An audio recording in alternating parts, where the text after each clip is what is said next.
Unahin natin ang naging viral video nitong si Luka mga kaibigan, dito ay makikita po natin na gumaganda yung kondisyon ng katawan ng kilalang Luka Magic.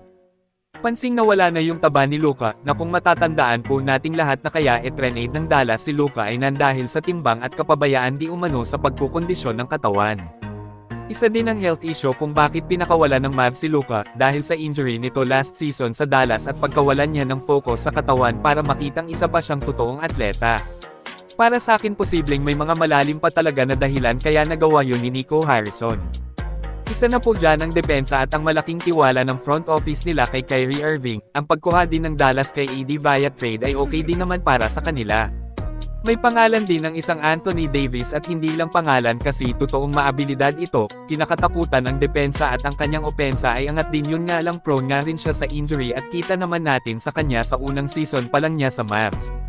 Ngayon mga kaibigan, balik po tayo kay Luka. Ayon kay Kendrick Perkins, sa nakita niya para sa Lakers superstar ay punto dito magiging nakakatakot nga daw si Luka next season dahil sa pagpapayat nito. Sinabi pa niya na magiging MVP si Luka Magic at magiging problema nga daw talaga siya sa lahat sa loob ng liga. Naniniwala din si Perkins na ipapakita ni Luka next season kung gaano siya kagaling at kung sino ang disrespect ng Dallas front office. Well, kung gaano pinuri nitong si Perkins si Luka, mukhang kabaliktaran naman dito kay Stephen A. Smith kasi titingnan pa rin nga daw kung mapanatili ng Lakers superstar ang ganitong katawan next season. May punto nga rin naman ang kilalang NBA analyst kasi syempre ang lahat ay kinakailangan po talaga ng consistency, baka medyo tumamad at tumaba na naman bigla si Luka. Pero kayo mga kaibigan, ano ang masasabi nyo sa pagpayat ni Luka ngayon? Mag-comment lang.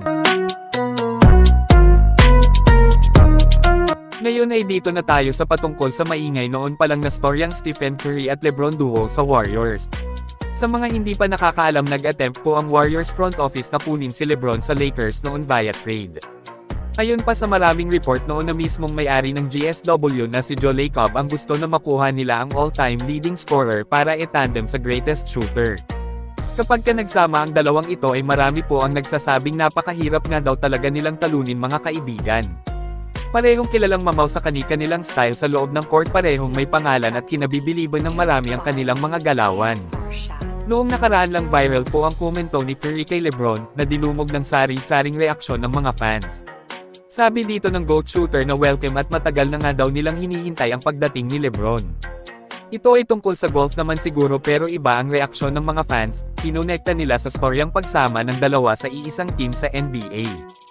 Tungkol sa maingay na Steph-LeBron duo sa Warriors ay marami ang may gusto na mangyari ito next season, pero yung iba naman ay hindi sang-ayon at sinabing magiging problema lang daw po ng Warriors ito.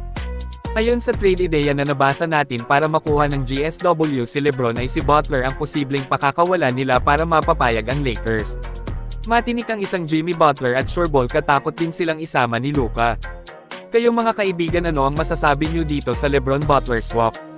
I-comment lang po yan sa ibaba at akin pong babasahin yan. Maraming salamat po, mag-iingat at God bless sa lahat.